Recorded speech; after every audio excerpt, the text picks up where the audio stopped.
Hi there! In this short tutorial, I'll show you how to use our AI Object Replace tool to easily edit and replace objects in your images.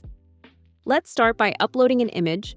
You can click Upload an image, paste a URL, or simply copy an image and paste it directly. Next, use your mouse to paint over the area you want to change. If you need more precision, you can adjust the brush size with this slider here. Make it smaller for details or bigger for larger areas. Now, in the prompt box below, type what you'd like to see in that area. For example, make the backpack pink or replace the horse with a dragon. Be as creative or specific as you like. Then click Generate and let the AI work its magic.